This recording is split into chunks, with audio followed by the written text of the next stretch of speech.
Unseen It. Unseen Radio. Hello everybody, thanks for joining us here on the Unseen Radio Review Corner. My name is Bedge and I'm going to be taking you through 3 tracks. We've got 2 guests in today to tell us what they think of these tracks. This is the first, it's called Beg, Steal or Borrow and it's by the Repeat Offenders.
That was the Repeat Offenders there on the Unseen Radio Review Corner. I'm Bedge. They're going in to record their debut album in a week at Paul Weller's studio. Ooh. Oh yeah, that is fancy. Do you think sort of after his performance at Dillapray the other month, they sort of cornered him and went, "Oh, you, Mod Father, you're coming with us"? Well, there's more of them than there are of him, so yeah. perhaps they did. Perhaps they intimidated him. They all jumped on him, took a limb each. Gosh. Wish I was no, I'm sure they're all lovely. They're all lovely guys. I'm sure they'll never do a thing like that. So, Beg, Steal or Borrow. We'll turn to our first guest of the day. He is the sort of mastermind behind Unseen Radio, you could say. He's the one who usually pushes the buttons, and today we've decided to unleash him on a microphone. Hello. It is Joe Payne. Hello, Joe. Yeah. I'm not the mastermind. I get a lot of help from people such as yourself. Thank you, Mr. Bedge. Okay. It's a big love off here. Yeah, it was actually Benji Doten's idea. It was to start it, and then lots of meetings later, kind of realised that I would need to be at the centre of it if it was going to happen because of the recording studio and everything. But here I am. Exactly. So Beg, Steal or Borrow. Right. Okay. Well, I actually really liked that. I liked the fact that none of them were competing with each other. Every single person in that band, you could tell they knew their place. The drums really carried it. There's nothing messy going on. Everything was very neat and tidy production-wise. If I was to say anything constructive, then I would perhaps maybe with the vocals think about double tracking those, because I felt that they didn't have a huge amount of emotional delivery. And I think if you were to double track them, then they might just give a little bit more kind of thickness that would just impress the listener a little bit more. But other than that, I thought it was pretty good. And we'll move on to the second and final guest today. Only 2 guests today, but 2 brilliant guests nonetheless. He is the head honcho of Out of Town Records. It's Mathew Parry. Hi. Hello. I really enjoyed that. It's not my usual cup of tea, but I listened to that kind of stuff in school, and I've still got a soft spot for it. And I can't really say anything bad about it. It was great. I enjoyed listening to it, and I could see myself strutting down the street listening to it with many images in my head. It was nostalgic, to say the least. Describe the images, Matthew. Are they okay to go on radio? Just about. Just walking, sun beaming and just happiness. Oh. They were very good at using the kind of phrases that are used day to day, which if you do that, then it really does prick your ears up. My only criticism was there was a lot of use of one lyric in particular. It's not a big thing, but it's probably deliberate. Yeah, I can't fault that. But and there aren't that many other words that rhyme with borrow apart from tomorrow. Sorrow. Yeah, that was probably chucked in there a few times. Everyone out of ideas. There must be loads of them. There must be. So, should we get the marks out of 10 for the repeat offenders?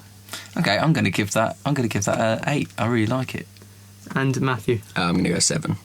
You go 7, which is straight down the middle of 7.5, which is a very strong starter for the repeat offenders. It is strong, actually. Yeah. It's Isn't too it? strong. You might want to have gone a bit lower. It'd be like on Come Dine With Me, where the following day they go, actually, I realised I was a bit mean, I'm going to give them a higher score, or whatever. And sometimes they go, actually, they just got me really drunk. They didn't deserve that 8 at all. No, I think it's the 8. I really don't watch much TV, but Come Dine With Me is one of the things. Can't be a bit of Come Dine With Me. It's all the narrator, though. He's the one who carries. Well, I know. It's great. Yeah, it would be nothing without that guy. Right, what's happening next then? Next up, I'm glad you asked. It's very formal. It's the second track from a young toaster-based band called 7 for a Secret. This is free, and it was recorded in their dining room, which is a little step down from the last track, which was recorded in Paul Weller's house. But maybe they share a house with, Paul Weller, and maybe they don't. Maybe it's Paul Weller's kitchen. Maybe it is. Wow. Well, there you go then. What would it be like in Paul Weller's kitchen? I bet. I bet there's like squidgy tiles for soundproofing, but like you've got to have tiles in your kitchen, so they'd be squidgy. Otherwise, you get a lot of bounce, and then you'd have a bit of trouble because I'm going on. People just must give him jam all the time for being in the jam. Oh yeah. That would really piss me off if I were him. Am I not allowed to say piss me off? Not twice. Oh well. That's what the editing's for. Yeah. Right. At 7 for a Secret, this is Drunken Love Songs. I rang you up this morning and I told you I was sorry, and I'm still not sure what I'm sorry for. Just wanted to hear your voice again, and I'll probably dial your number tonight.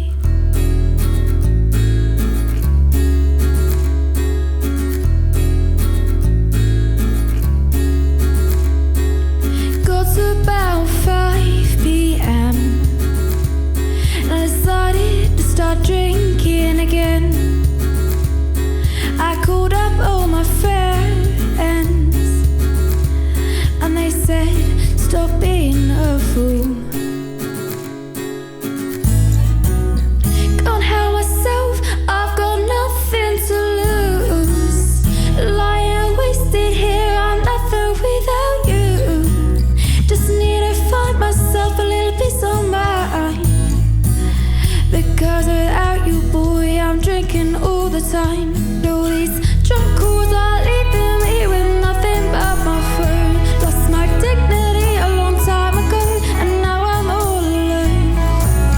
Will you please forgive me, 'cause I'm nothing without you.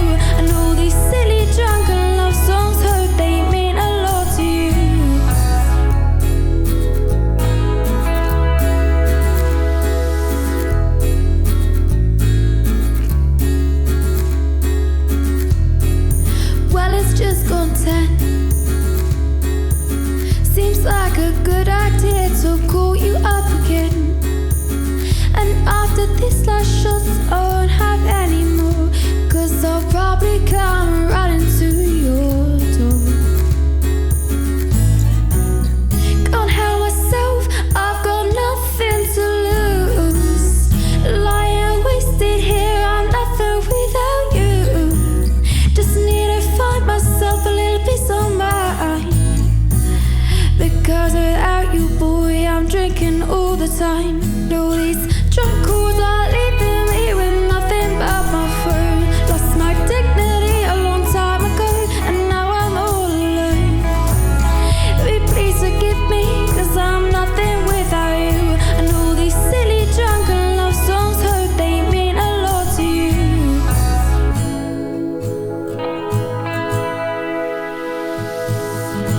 In the morning I'll regret what I said, but I don't care right now, 'cause I'm knocked off my head.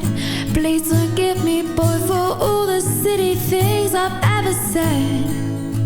This story is true, but all these drunk calls are leaving me with nothing but my phone. Lost my dignity a long time ago, and now I'm all alone. Will you please forgive me, 'cause I'm nothing without you. And all these silly drunken love songs, hope they mean a lot to you.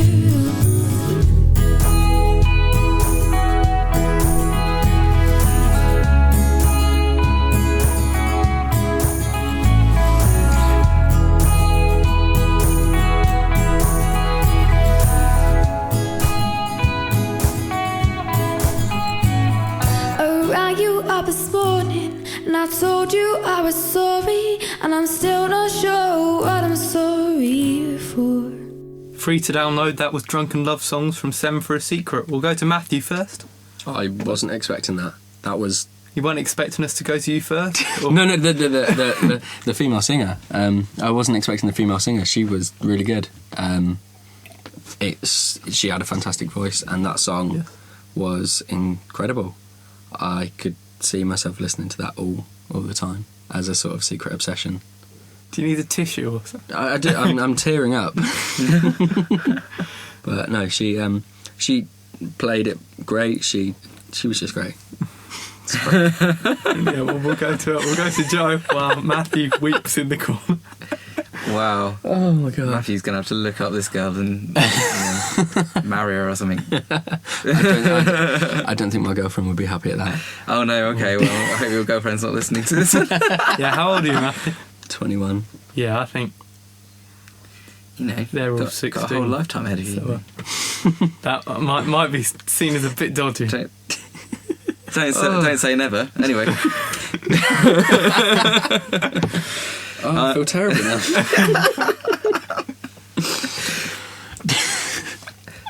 I think the production and musicianship on that was absolutely excellent. The voice, I know you absolutely love it. I appreciate that it's sort of an artistic decision that she's gone for that style of voice. It's very breathy, it's very scratchy, and it's got a very gentle tone to it, and that's very popular at the moment.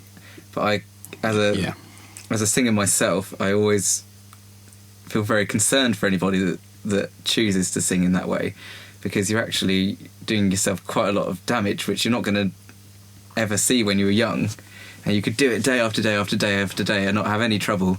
But you know, in 10 years' time, all of that chipping away and chipping away and chipping away, you know, she could find herself thinking, "Oh God, why can't I do it like I used to be able to do it?" And that would be such a shame. So I would maybe suggest like thinking again about the style that she's singing, because the music is great and it's going to sound great no matter how it's sung. So if her reasons for singing with that style of voice is because she thinks that's what's popular to do, then she should maybe rethink that, for the sake of having stamina later on in life. Yeah, there you go, Katie. Listen to the wise words. I was going to say, I completely see what you mean with that. Like, you watch any sort of, I don't want to be mean, but any talent TV programme, and the voice is exactly the same with the female singers and sort of like the 16 to 20 year old category. It's all with that sort of voice. They've all been listening to a lot of Adele, I think. Not just Adele, but that is definitely, you know, the way of singing at the moment for young girls, and you know, it's sort of become the way that a lot of young men like to sing as well, with your Ed Sheerans and everything. Fair enough, that's what's popular, but it is not good for you. If you're a singer, you are doing yourself so much damage by singing in that way. You've just got to be so careful. just, drink a lot of water and hope for the best. What about the rest of the song? I thought the rest of the song was great. The ideas would come back, but they would bring it back with a different texture. You would feel a different sort of warmth from it as it progressed, and I thought it was great. I really thought it was a very good song, very well produced. They had that good, solid thump that just carried it. Very, very well thought out structure to that song, so well done them. I really like what they did with the electric guitar. That sounded really sort of... Yeah, it was atmospheric. Atmospheric? It was. A PH said as a TH, oh dear, God. Okay, atmospheric, yes. It was atmospheric and atmospheric and atmospheric. Joe. Okay, For you. I actually think I liked that more than the last track. So... You go to the last track 8. Can I give it an 8.5? I don't think it's quite a 9. But I do think 8.5 maybe. They're good quality tracks you picked today, actually, aren't they? Thank you. I didn't pick any quality tracks. And Matthew? I'm going to give it a 6.5. I enjoyed it. I really did, but I preferred the first one. And just briefly, did you say she was 16? Yeah. And she's singing about being drunk, getting over people, maybe? Yeah. Okay. Oh, that's dodgy. Yeah. Yeah. Drinking your problems away at 16? I think she's either lying or she needs to get some help. So... I do know this band. What's her name? Her name is Katie. Yeah. Katie's going to like us after. Casey. We're Casey. sorry. She's going to love you. You said she had... Yeah. Considering leaving your girlfriend for a second. No. No, mate, no. I don't want to go home in the bad books now. Oh man, this is just turning into such a dodgy thing.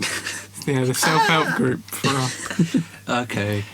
No, Right. Although, I'm sure she has some heavy problems that need to be cured by I alcohol. don't think they do, to be honest. They just seem to have fun.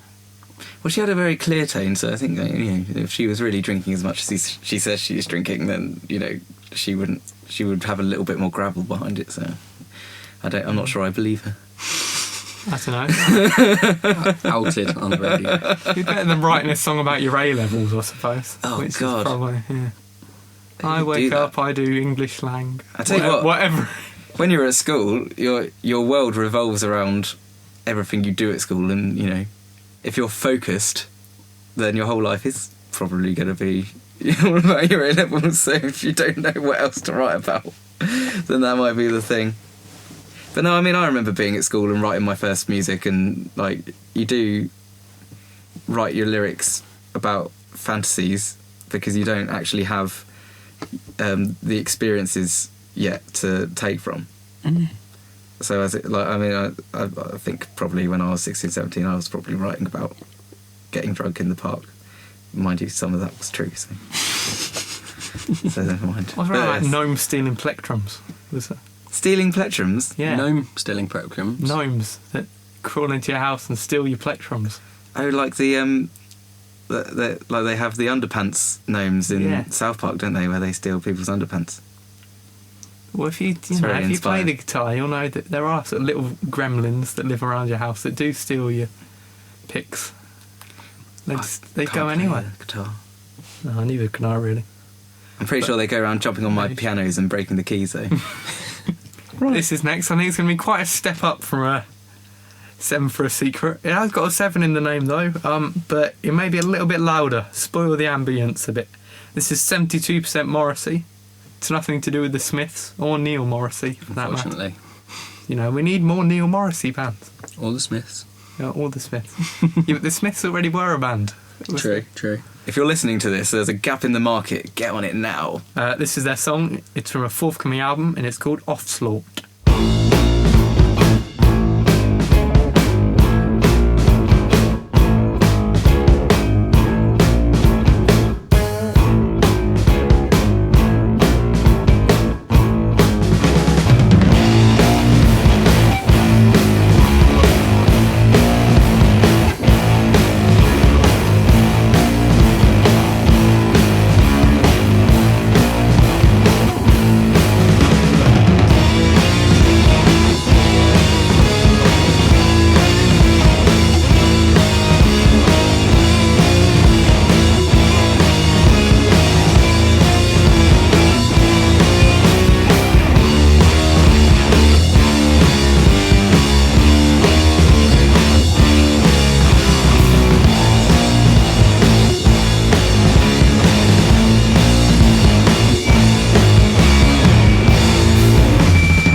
72% Morrissey, taken from a forthcoming album. That's Offslaught.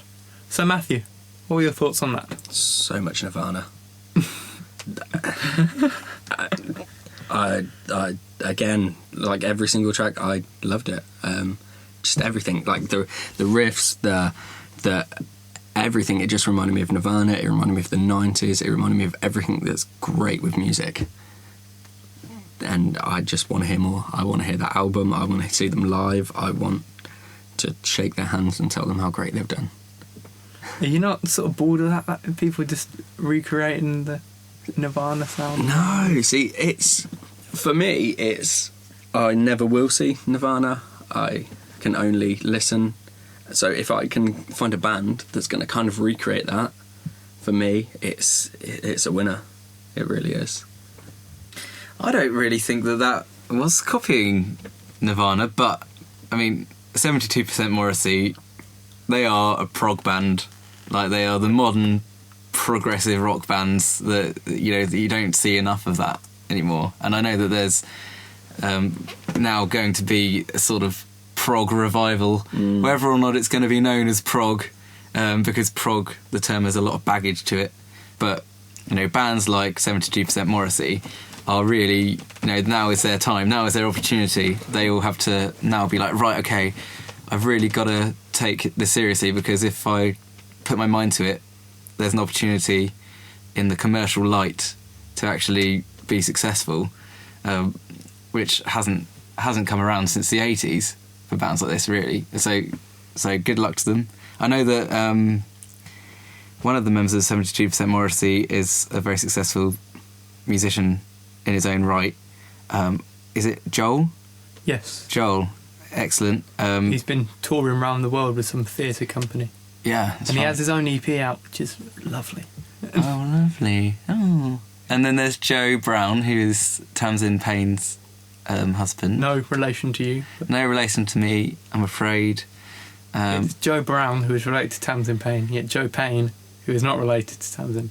It's very confusing here, it seems. I tell you what, it'd be great to be related to Joe, actually, because I might have been able to have the same genetics as him for his great big enormous beard, because he's got a fantastic beard. And never been able to grow a beard. It'd be amazing if I could have that one. It'd be lovely if I could shave it off and stick it on myself.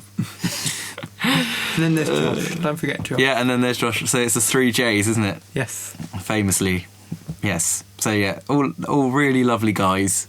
I think there's a possibility all this stuff is going to start taking the place of what we have at the moment, which is, so you've got pop music, and then you've got the alternative pop music, which has like Florence and the Machine in it, for example. And there's a huge amount of that kind of thing, which is only one step away from the more proggy stuff where people are messing around with time signatures. Like, there was a hell of a lot of 5/4 in that. A lot of people might not actually have even thought about it. They might have just thought, oh, that's like, oh, wasn't expecting that, and not necessarily understand why. But, fun little games to play like that, where you are actually like asking the listener to actually properly listen. Unless you are properly listening to it, you're not going to get enough out of it, because you couldn't just have stuff like that on in the background.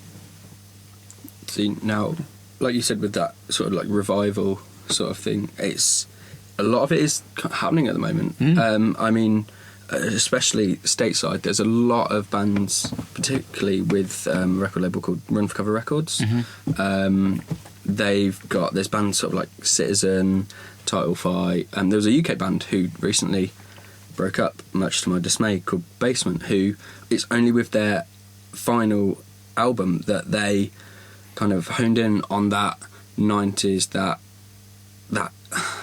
proggy, grungy sort of way about things. And there's a lot of bands doing it nowadays, and I'm really excited, because they're taking what has been done and in some cases mastering it, and I can't wait for what's to come. And the media are really starting to get behind it now. They had a award ceremony, which I was lucky enough to be at, called the Progressive Rock Awards, which was only a few weeks ago in our time, but if you're listening to this now, it was probably a couple of months ago. People are realising now that by demanding everything for free, that all it's done is lower the quality of it, and people are just churning out and churning out and churning out. when actually there's these people that really, really require and deserve the funding to create something artistic. And that's becoming a whole new thing within itself, which like now is the time for prog. But I really hope it doesn't continue to have the baggage that the name has at the moment. Hopefully the modern genre of it might like acquire a new name that people decide to assign it. I don't know. We'll see. Do you have any ideas? Any ideas of what we could call it? Yeah.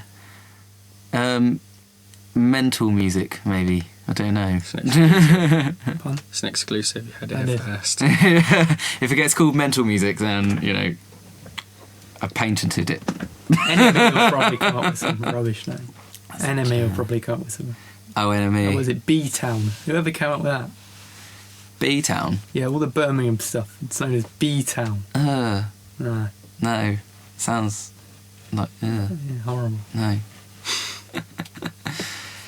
But right, 72% Morrissey. Should we get the scores out of 10? Yeah, sure. Is it a 7.2? 72%? Yeah, I didn't enjoy it as much as the first two, because although I write prog music myself, I don't actually really listen to it. Which might shock some people. Sorry? You listen to the stuff you write? Oh, well, I have to listen back to that. I mean, you know. I'm forced to. They pin me down, tie me to a chair. And yeah. But I mean, I do certainly have an appreciation for it. I think when I do want to listen to music, though, I'm listening to it because it's just sort of. I've got my iPod in my ears and I'm walking somewhere and I need something to kind of provide the rhythm so that I don't fall flat on my face. And so it's so normally what I listen to is certainly more mainstream, but I'd certainly enjoyed it. I'd say in a couple of years' time that will be mainstream. And maybe it will. I'll be eating my words. So I give 72% Morrissey a 7. Give him a 7.2. It'll be funny. All right. 7.2. 72%. Right, and Mathew? I'm going to go for an 8. Brilliant. Right. I enjoyed it. I really want to hear more of these guys, and I really want to see them live because it was not something I thought that I could enjoy without vocals, but it was something that I did really enjoy, and I undoubtedly want to see more. And like you said, if they're better, if that's a lot better live, I really want to see it live. It is miles better live. And it's good recorded, but it's so good live. I can imagine that with really great lighting and them with really great stage presence, just making that 10 times better.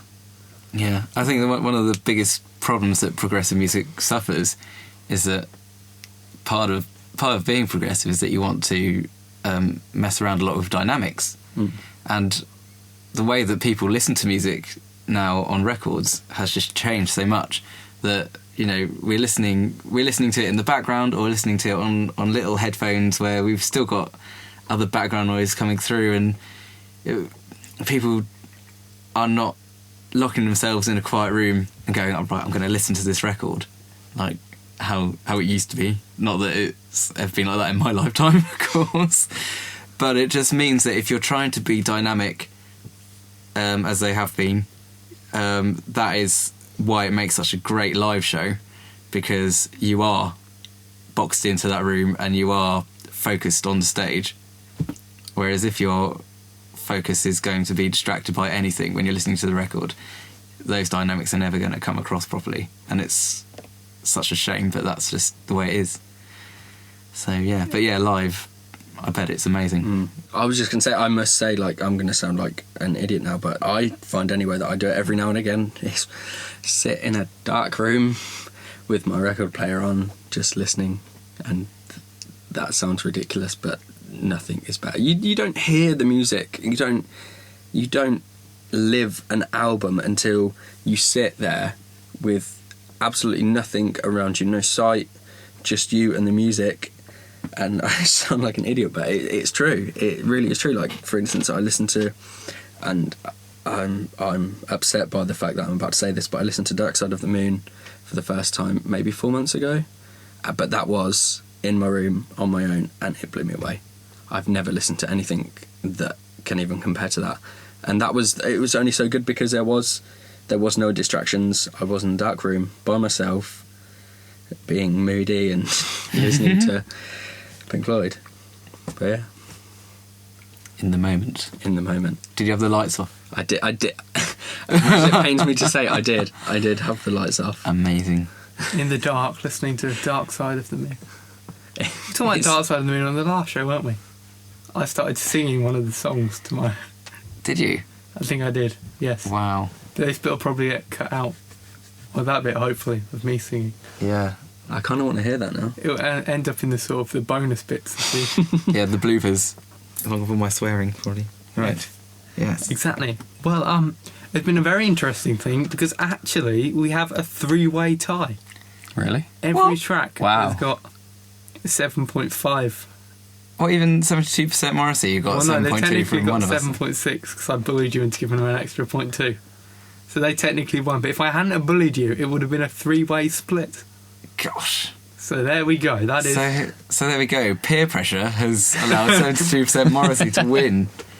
Well done. You hate peer pressure. And the moral of today's show. I'd like to thank my guests, Mathew Parry and Joe Payne, for joining me for today's Unseen Radio Review Corner.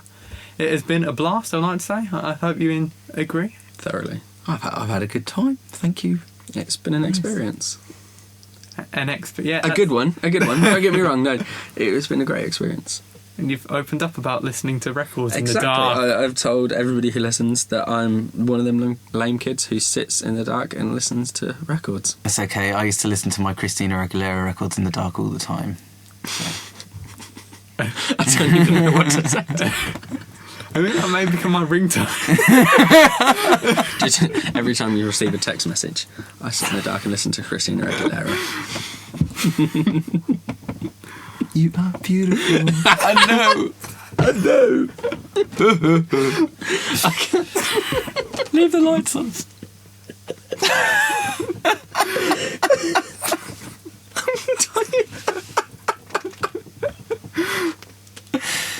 Oh, now I am crying. Wow. I've just got this image in my head of somebody opening your door and you just kind of scurrying into the corner. No, leave Christina alone.